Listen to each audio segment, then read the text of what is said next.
টেস্টে হারের পর তো বটেই, ভারতে খেলতে যাওয়ার সেই আগ থেকে সব থেকে বড় আলোচনাগুলোর একটা এসজি বল, যা নিয়ে প্রায় প্রতিটা প্রেস কনফারেন্সে কথা হয়েছে।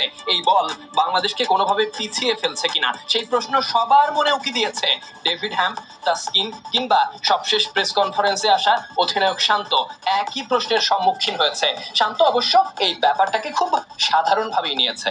না, আমার কাছে খুব বেশি একটা বল নিয়ে মনে হয়নি, সত্যি কথা। কারণ বল তো আসলে বলে ডিফারেন্স থাকে কোকোবুরা এসজি, বাট আমার মনে হয় প্রত্যেকটা প্লেয়ার অ্যাডজাস্ট করেছে, যতটুকু সম্ভব প্রিপারেশন নিয়েছে। বাট এটা নিয়ে আসলে খুব বেশি যে বলের কারণে আমরা খারাপ খেলেছি জিনিসটা এরকম না। শান্তর কথা স্পষ্ট, বল খুব বেশি একটা ফ্যাক্ট হতে পারেনি। মূল কথা, টাইগার ব্যাটাররা প্ল্যানিং অনুযায়ী কাজ করতে পারেনি।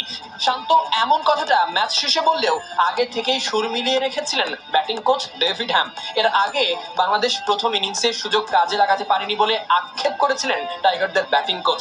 এ নিয়ে দলের ক্রিকেটারদের সঙ্গে কথাও বলেছেন হ্যাম্প।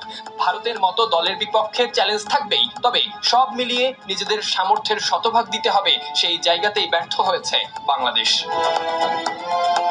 দলের অধিনায়ক আর কোচ মনে করেছেন নিজেদের ব্যর্থতা। এদিকে তাসকিন দিয়েছেন ভিন্ন ব্যাখ্যা। দ্বিতীয় দিন শেষে প্রেস কনফারেন্সে এসে তাসকিন জানিয়েছিলেন ভারতে এসজি বলটা বড় একটা ফ্যাক্টর হয়ে দাঁড়িয়েছে।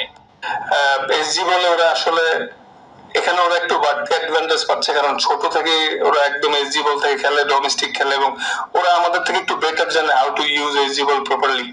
তাসকিনের কথাই প্রথম ধাক্কা সামলানোটাই টাইগারদের জন্য চ্যালেঞ্জ, যেখানে ব্যর্থ বাংলাদেশ। এসজি বলের নেট সেশন করলেও যারা ছোট থেকে এই বলে খেলে বড় হয়েছে তাদের বিপক্ষে ম্যাচে সেটাকে সামলানো কিছুটা চ্যালেঞ্জ হিসেবেই দেখেছে তাসকিন।